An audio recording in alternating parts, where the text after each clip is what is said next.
ఇంట్లో నుంచి మహాలక్ష్మి వెళ్ళిపోతుందని చక్రి మూడాఫ్ అయి ఆరు బయట కూర్చుని ఉంటాడు. ఇంతలో రిసెప్షన్కి ఫోటోలు వీడియోలు తీసిన ఫోటోగ్రాఫర్ వస్తాడు.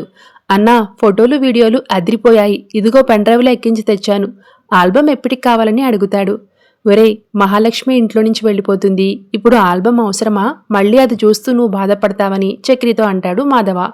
దాంతో ఒరే, ఆ పెన్డ్రైవ్ ఇటిచ్చి వెళ్ళు అని చక్రి అంటాడు. ఇక అది చూసిన నారాయణ, ఏంట్రా ఆల్బమ్ ఎందుకు వద్దంటున్నాడు మీ అన్న అని అడుగుతాడు. నువ్వు పెద్ద మనిషివి కదా, నువ్వే అడుగు, అయినా ఆ పెన్డ్రైవ్లో ఒక మంచి ఫోటో చూసి ప్రేమ్ కట్టించి ఇంట్లో పెట్టుకోవచ్చు కదా అని చక్రి అంటాడు.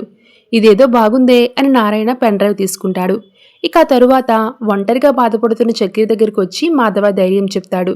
ఒరే, మహాలక్ష్మి ఎప్పటికైనా ఇక్కడి నుంచి వెళ్ళిపోయేదే కదా, అది ముందే జరుగుతుంది, నువ్వు ధైర్యంగా ఉండు అంటాడు. అలా కాదన్నయ్యా, నేను మహాని మనస్ఫూర్తిగా ప్రేమించాను, తను ఇక్కడే ఉండాలని కోరుకుంటున్నాను, అందుకే బాధగా ఉందన్నయ్య అంటాడు.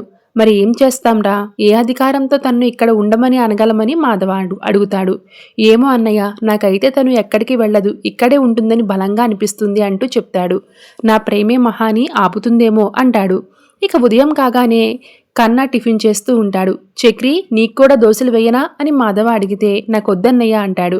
ఇక మహా కూడా నాకు దోశలు వద్దు పెద్ది అని చెప్తుంది. అదేంటమ్మా, టిఫిన్ చేయొచ్చుగా అంటాడు.